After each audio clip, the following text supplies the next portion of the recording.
किसान का धैर्य। मेरे साथ जो हुआ वह अच्छा या बुरा, किसान का धैर्य क्यों पढ़े। कई बार हम बहुत ज्यादा ही अपनी लाइफ को लेकर सीरियस हो जाते हैं कि जैसे ही कुछ बुरा हुआ तो हम उदास हो जाते हैं और पल भर में जब कुछ अच्छा घटित होता है तो हम खुश हो जाते हैं। हमारे विचार बहुत जल्दी ही बदल जाते हैं। हम यह नहीं सोचते कि जो कुछ घटित हुआ है वह हमारे लिए अच्छा है या बुरा। हमारे साथ घटी घटना का भविष्य में क्या प्रभाव पड़ेगा ये हमें खुद पता नहीं होता है। आज यह कहानी आपको कठिन परिस्थितियों में धैर्य का महत्व सिखाएगी। किसान का धैर्य, शॉर्ट स्टोरी ऑन पेशेंस। इन एक समय की बात है। एक किसान था जिसके पास एक घोड़ा था।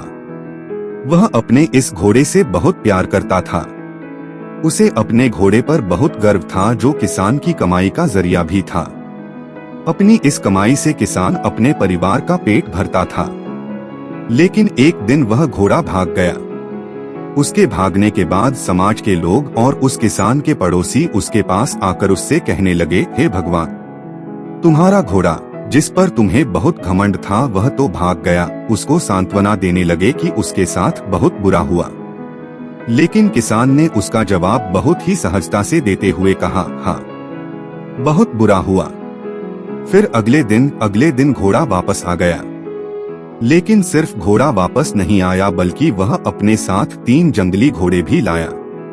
फिर उसके पड़ोसी उसके पास दौड़ते हुए आए और उस किसान से कहने लगे, आपका घोड़ा आ गया और अपने साथ 3 और घोड़े भी लाया है।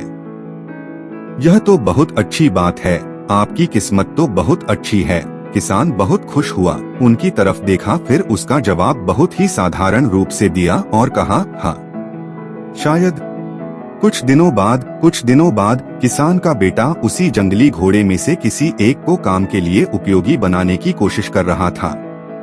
लेकिन इसी कोशिश के दौरान घोड़े ने उसे जमीन पर पटक दिया और उसका पैर बुरी तरह से टूट गया। उसके पड़ोसी उससे कहने लगे, उस पागल घोड़े ने देखो तुम्हारे बेटे के साथ क्या किया, उसका पैर तोड़ दिया। यह तो बहुत बुरा हुआ। किसान दुखी हुआ और फिर से उसी तरह जवाब दिया और कहा, हाँ, शायद मेरे बेटे के साथ गलत हुआ।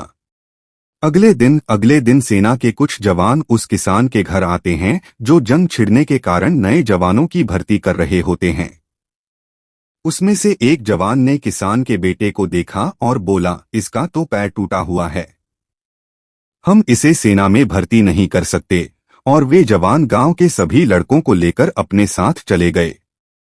यह जानकर उसके पड़ोसी और बाकी गांव वाले उसके पास आए और बोलने लगे, तुम्हारे बेटे को तो जवान जंग के लिए नहीं ले गए, तुम्हारी किस्मत तो बहुत ही अच्छी है। इस आखिरी बार भी किसान ने फिर से बड़ी सहजता से कहा, हाँ, शायद। कहानी की प्रेरक बातें। इस कहानी से हमें यह प्रेरणा मिलती है कि हमारे लिए चीजों को नकारात्मक ढंग से सोचने में जरा भी समय नहीं लगता है। जब भी कुछ हमारे अनुकूल नहीं होता तो हम उसे बुरा ही समझते।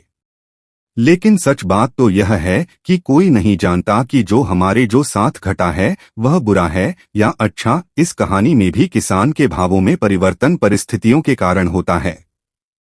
बुरी परिस्थितियों में वह नकारात्मक हो जाता है और अच्छी परिस्थितियों में वह सकारात्मक। इन नकारात्मक और सकारात्मक परिस्थितियों के बीच के समय में धैर्य रखना बहुत जरूरी होता है।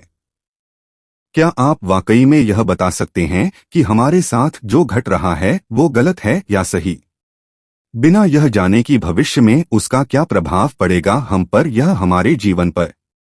मुझे लगता है आपका जवाब होगा नहीं। हमारे समाज में, हमारे देश में ऐसे बहुत से महान लोग हैं जो अपने जीवन में असफल हुए, हारे, अनेक बड़ी बड़ी बीमारियों से लड़े, किंतु उन्होंने कभी भी अपना धैर्य नहीं खोया और ना ही हार माने। यही आगे चलकर बड़े प्रसिद्ध हुए, सफलता के मुकाम पर पहुंचे और महान बने। हमारे बड़े बुजुर्ग सही ही कह गए हैं कि जो होता है अच्छे के लिए ही होता है। यह छोटी सी लाइन हमें बहुत कुछ सिखा जाती है और ये बात हमें कभी नहीं भूलनी चाहिए। हमेशा कोशिश करते हो, जीवन के पथ पर निरंतर आगे बढ़ते चलो।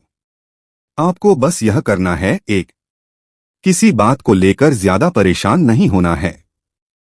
2. अपने आप को शांत रखना है। 3. अपने काम से काम रखना है।